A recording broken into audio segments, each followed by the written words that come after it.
تجارت کے لحاظ سے بہترین شہر تھا. انگریز نے وہاں اپنے قدم جمائے اور یوں چاہا کہ بنگال کی سرزمین کو سب سے پہلے قبضے میں لیا جائے. یہ 1857 نہیں، 100 سال پہلے 1757 میں ایک جنگ لڑی گئی ہے. بنگال کے نواب سراج الدولہ نے جنگ لڑی ہے پلاسی کے میدان میں. مشہور جنگ ہوئی ہے، گھمسان کی لڑائی ہوئی ہے اور انگریزوں کو شکست کھانی پڑی.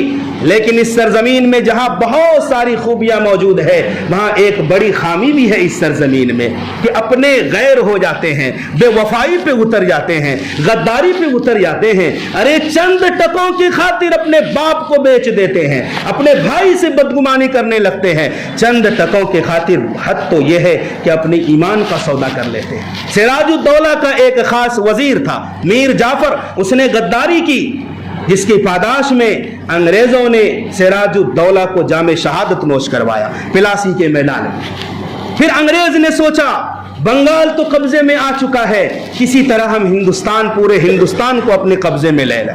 تو اس وقت کون ایسا شیر ہے ہندوستان میں جو ہمارے بیچ آڑے آ رہا ہے، جو چٹان بن کر کھڑا ہے؟ اس شیر کو اگر ہم نے ختم کر دیا تو ہندوستان ہمارا ہو جائے گا.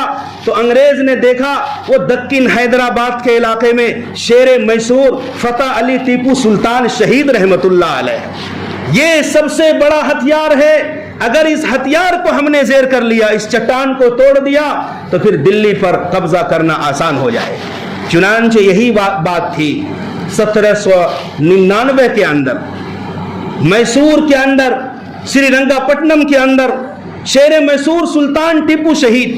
آپ نے نام سنا ہے، آپ نے فوٹو بھی دیکھا ہوگا، وہ بڑی موچوں والا ٹیپو سلطان. خدا کی قسم یہ ٹیپو سلطان کی تصویر نہیں ہے، ہم سے تاریخ چھپائی گئی. ارے وہ تو تہجد گزار تھے، وہ تو حافظ قرآن تھے.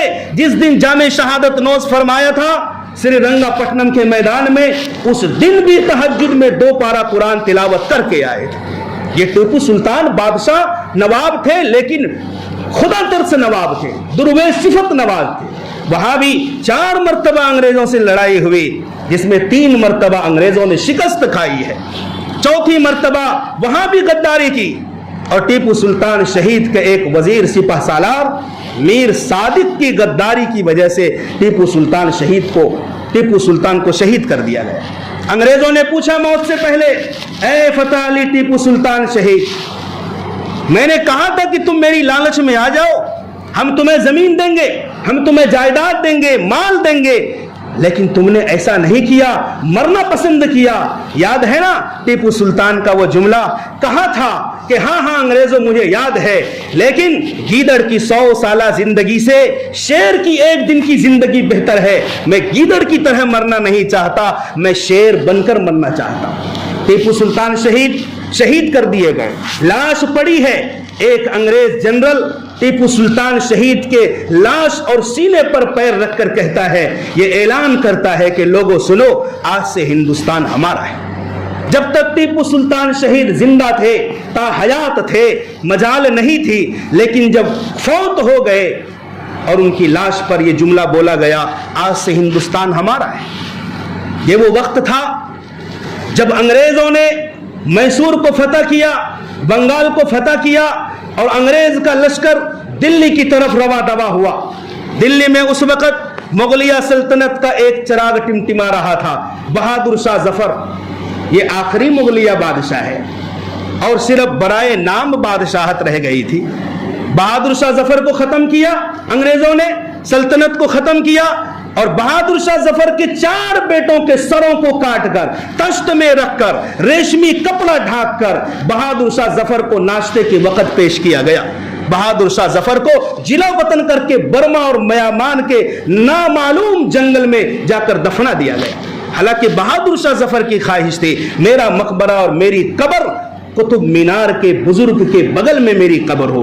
دلی میں دفن ہونا چاہتے تھے، مگر انگریز نے کیا کیا؟ جلا وطن کیا اور میانمان کے جنگل میں دفن کیا.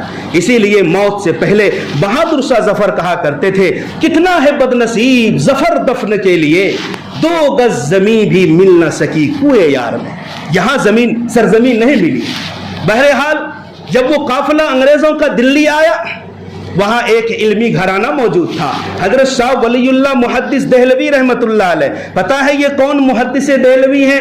آج ہندوستان بر صغیر میں جو درس نظامی تعلیم چالو ہے، جہاں بخاری مسلم سے لے کر صحاح ستہ تک کی تعلیم دی جاتی ہے، یہ شاہ ولی اللہ محدث دہلوی کی مرہون منت ہے۔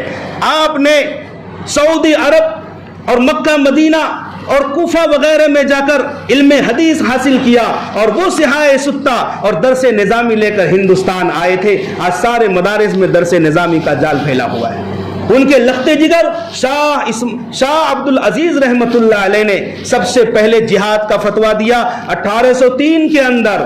اے لوگوں سنو، ہندوستان اب وہ ہندوستان نہیں رہا، اب یہ دارالحرب بن چکا ہے، اب ہمیں انگریزوں کے خلاف لڑنا پڑے گا۔ یہ وہ وقت تھا جب ہندوستان میں ساری قوم سوئی ہوئی تھی، کسی کو کچھ پتا نہیں تھا کہ ہندوستان میں کیا ہونے والا ہے۔ اس وقت ایک علمی گھرانے کا فرزند شاہ عبد العزیز کی شکل میں کھڑا ہوتا ہے اور انگریز کے خلاف لڑائی کا اعلان کرتا ہے۔ دور دور تک ہمارے غیر قوم بھائیوں کا کوئی اس میں شمولیت نہیں ہے، تنے تنہا مسلمانوں نے لڑائی لڑی۔ 1854 سے لے کر 1857 تک 3 سال کے اندر 54,000 علماء کو شہید کیا ہے۔ کتنے؟ 54,000 علماء کو۔ لوگوں نے کہا اے انگریز سنو، جب تک ہندوستان میں علماء رہیں گے، جب تک ہندوستان میں بچے پڑھتے پڑھاتے رہیں گے، قرآن کے نسخے رہیں گے، احادیث نبوی کا ذخیرہ رہے گا، اے انگریزوں تم کامیاب نہیں ہو سکتے ہو۔ یہ سننا تھا کہ انگریز نے اپنا پورا دشمنی کا رخ علماء کرام کے اوپر ڈال دیا، علماء کو شہید کیا۔ 3 لاکھ قرآن کے نسخے جلائے گئے ہیں۔ ایسے ہمیں آزادی نہیں ملی ہے۔ ہندوستان سے اسلام کی جڑ کو ختم کرنے کے لیے نعوذ باللہ 3 لاکھ قرآن کو جلایا گیا ہے، 54,000 علماء شہید کر دیے گئے۔ اور یہ کوئی بناوٹی بات نہیں ہے۔ چنانچہ انگریزوں کا سب سے مشہور مؤرخ اور مصنف مسٹر ٹامسن کہتا ہے، ارے دلی کی چاندنی چوک سے لے کر کے خیبر تک ایک بھی درخت ایسا نہیں تھا جس درخت کے نیچے کسی عالم کی لاش نہ جھولتی نظر آتی۔ بتاؤ کتنے علماء کو شہید کیا۔ علماء کو ہاتھی پر بٹھایا جاتا تھا اور گلے پر پھندا لگا کر درختوں سے لٹکایا جاتا اور ہاتھی کو آگے چلا دیا جاتا، وہ عالم دین خود لٹک جاتا تھا۔ ایسے نہیں، مسٹر ٹامسن لکھتا ہے، میں دلی کے اندر اپنے خیمے کے اندر بیٹھا ہوا تھا، کچے گوشت کے جلنے کی بو آئی۔ کہتا ہے میں جب خیمے کے باہر نکلا تو کیا دیکھتا ہوں، انگریز نے 40 عالم دین کو پکڑا ہوا ہے، سب کو برہنہ کیا ہوا ہے، آگ کے شعلے جل رہے ہیں، اور انگریز کہہ رہا ہے تم میں سے ایک بھی عالم کہہ دو کہ ہم انگریزوں کے خلاف نہیں ہیں، ہم انگریزوں کے خلاف نہیں ہیں، ہم اس لڑائی میں شامل نہیں ہیں، سب کی جان بخش دی جائے گی۔ مسٹر ٹامسن کہتا ہے اس پیدا کرنے والے کی قسم جس نے مجھے پیدا کیا، ایک بھی عالم دین نے اپنا قدم پیچھے نہیں ہٹایا، سب جل کر بھن گئے، راکھ ہو گئے، خاک ہو گئے، کہا میں انگریزوں کی غلامی قبول نہیں۔ پھر اگلے 40 علماء کو لایا گیا، ان کو بھی برہنہ کیا گیا، یہ سلسلہ جاری تھا۔ پھر خنزیر اور سوروں کو پکڑ کر لایا گیا۔ سنو اپنی داستان آزادی کو مسلمانوں، جو ہم سے چھپائی جا رہی ہے۔ خنزیر کو ذبح کیا گیا، کاٹا گیا، چمڑے سے گوشت کو نکالا گیا اور خنزیر کے کھال میں عالم دین کو زندہ ڈال کر سی دیا گیا تھا۔ یہ تمہاری داستان آزادی ہے جو آج فرقہ پرست طاقت ہم سے آپ سے چھپا رہی ہے۔ چنانچہ مسلمان علماء کو بوریوں میں بند کر کے دریا میں ڈال دیا جاتا، اوپر سے گولیوں کی بچھار کی جاتی ہے، تب جا کر کے یہ آزادی ہمیں صرف تحفے میں نہیں ملی۔ اسی لیے کہا جاتا ہے جتنا خون ہمارے اکابر نے بہایا ہے، غیروں نے پسینہ نہیں بہایا۔ 1857 کے بعد انگریزوں کا سارا غصہ مسلمانوں کے اوپر تھا، جس کو بھی مخالف پایا جاتا ایک بہترین اور اپنے حساب سے سب سے شاندار جیل خانہ بنایا تھا جزیرہ انڈمان میں، کالا پانی میں۔ یہ کالا پانی کہاں ہے؟ کلکتہ سے 780 میل کی دوری پر واقع ایک جزیرہ نما ٹیلا تھا، اسی جزیرے میں اپنے مخالف مجرم کو لے جا کر چھوڑ دیتا تھا۔ چنانچہ 1866 کے اندر یہ وہ وقت تھا جہاں انگریز کے کارندے پورے ہندوستان میں دندناتے پھر رہے تھے۔ امریکہ سے، یورپ سے، برطانیہ سے پوپ کو لایا گیا، راہبوں کو لایا گیا اور عیسائیت کے عالم دین کو لایا گیا۔ کیوں؟ یہاں کے مسلمانوں کو بہلا پھسلا کر ان کے بچوں کو عیسائی بنایا جائے۔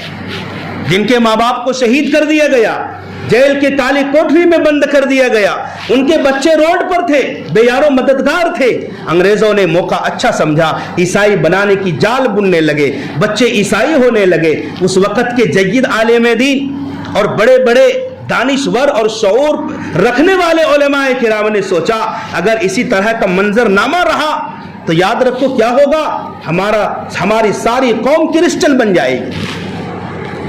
اور انگریزوں نے یہ چال چلی تھی، یہ نعرہ دیا تھا کہ ہم بچوں کو فری پڑھائیں گے اور بچوں کی فری پرورش کریں گے اور فری کھانا دیں گے۔ 1866 کے اندر اللہ اکبر، دلی کے اندر دارالعلوم دیوبند کے قیام سے پہلے ہی 1000 مدرسوں کو بلڈوز کیا گیا تھا۔ وہ وقت تھا جب دلی علم کا گہوارہ ہوا کرتا تھا، علم کا مرکز ہوا کرتا تھا۔ 1866 کے اندر علماء اور دانشوروں کی میٹنگ کے بعد ایک مدرسے کی بنیاد رکھی گئی۔ وہ مدرسہ صرف برائے نام مدرسہ نہیں تھا، صرف تعلیم و تعلم نہیں تھی اس میں، بلکہ اس مدرسے کا کام یہ بھی تھا کہ انگریزوں کے خلاف لڑنے والے مجاہدین کو تیار کیا جائے۔ 1866 میں دارالعلوم کا قیام عمل میں آیا ہے۔ اس مدرسے میں پڑھنے والے پہلے طالب علم کا نام ملا محمود تھا اور پڑھنے والے طالب علم کا نام مولانا محمود حسن دیوبندی تھا۔ میرے بھائیوں، دوستوں، بزرگوں، یہی مولانا محمود حسن جو شیخ الہند کے نام سے مشہور ہوئے، انہوں نے تحریک آزادی کی چنگاری اور تحریک آزادی کو اس خوبی کے ساتھ چلایا ہندوستان میں، یہ تحریک کامیاب ہو گئی۔ چنانچہ ریشمی رومال تحریک آپ نے نام سنا ہوگا، تحریک ریشمی رومال، یہ ایک ایسی تحریک تھی، اگر یہ ریشمی رومال والی تحریک کامیاب ہو جاتی، انگریز کب کا یہاں سے چلا گیا ہو، جڑ ہی ختم ہو جاتی۔ مولانا محمود حسن شیخ الہند دیوبندی رحمت اللہ علیہ نے اپنے ایک شاگرد خاص عبید اللہ سندھی کو کابل بھیجا، افغانستان، وہاں جا کر طاقت اکٹھی کرو انگریزوں کے اوپر حملہ کرنے کے لیے، اور خود شیخ الہند محمود حسن مدینہ چلے گئے۔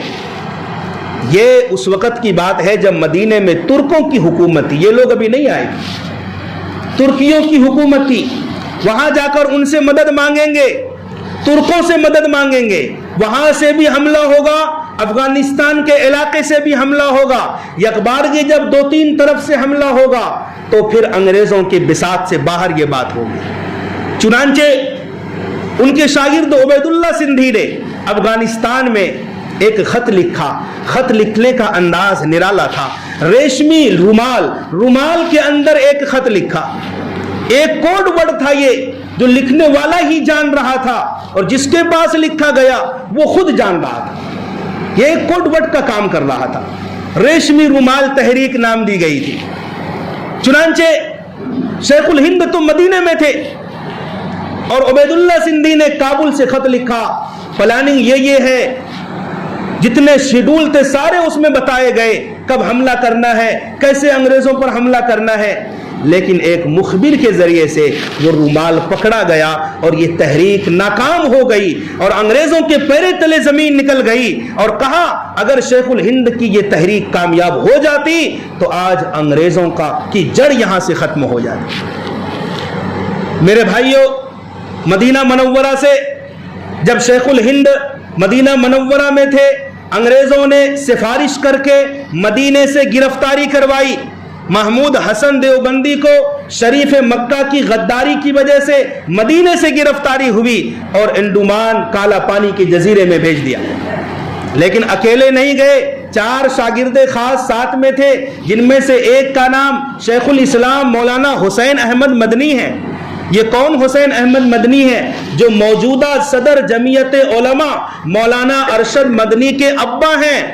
یہ کون حسین احمد مدنی ہیں جنہوں نے شادی کی، بچے ہوئے، اپنی فیملی کے ساتھ مدینہ ہجرت کر گئے تھے اور مدینہ منورہ میں روضہ رسول صلی اللہ علیہ وسلم کے بغل میں بیٹھ کر 18 سال تک حدیث کا درس دیا؟ ہم کہتے ہیں نا پڑھانے کے وقت میں قال رسول اللہ صلی اللہ علیہ وسلم، اللہ کے رسول نے یہ فرمایا، حسین احمد مدنی قربان تیری ذات پر۔ حسین احمد مدنی فرماتے تھے اللہ کے رسول نے نہیں، اس قبر والے صلی اللہ علیہ وسلم نے فرمایا۔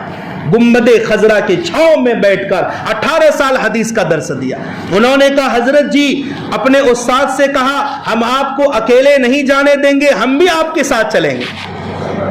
رشید احمد گنگ حضرت مولانا محمود حسن دیوبندی کے ساتھ حسین احمد مدنی کالا پانی کے جزیرے میں 3 سال رہے قید با مشقت۔ ان لوگوں کی زندگی ہی ایسی تھی۔ حسین احمد مدنی کی عمر تھی 80 سال، جیل میں رہے 9 سال، ایک جیل سے رہا ہوتے دوسرے میں ڈال دیے جاتے تھے۔ چنانچہ شیخ الہند رحمت اللہ علیہ نے جزیرہ انڈمان میں جیل خانے میں رہ کر، کون سا جیل خانہ جو موت کا علاقہ کہا جاتا تھا، جہاں سانپ بچھو تھے، وہاں طرح طرح کی اذیتیں دی جاتی تھی۔ چنانچہ حسین احمد مدنی رحمت اللہ علیہ سے کسی نے پوچھا حضرت شیخ الہند کا جب انتقال ہوا دیوبند میں آپ کی کمر اور پیٹھ پر کالے کالے نشان تھے، کہا حسین احمد آپ تو ان کے شاگرد ہیں، بتانا تو ذرا کہ شیخ الہند کی پیٹھ اور کمر پر کالے نشان کیوں ہیں؟ کہا میرے استاد نے جیتے جی بتانے سے منع فرمایا تھا، اب تو استاد کا انتقال ہو گیا ہے، اب میں بتاتا ہوں کہ جب ہم سب جزیرہ انڈمان کالا پانی میں موجود تھے، انگریز کے فوجی لوگ آتے تھے، کہتے تھے اے شیخ الہند تم نے یہ فتویٰ دیا ہے کہ انگریزوں کی غلامی کرنا حرام ہے، انگریز کی فوج میں بھرتی ہونا حرام ہے، انگریزوں کی مخالفت چھوڑ دو۔ شیخ الہند کہتے تھے جان آخری سانس تک ہم یہ فتویٰ دیتے ہیں، دیتے رہیں گے کہ انگریزوں کی حمایت کرنا حرام ہے۔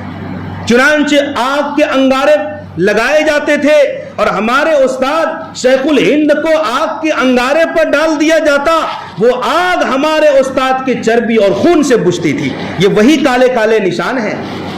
میرے بھائیوں، حسین احمد مدنی رحمت اللہ علیہ جزیرہ انڈمان سے جب ہندوستان واپس آئے، آپ کے خلاف وارنٹ جاری تھا، حسین احمد مدنی کو جہاں کہیں دیکھو گرفتار کر لو۔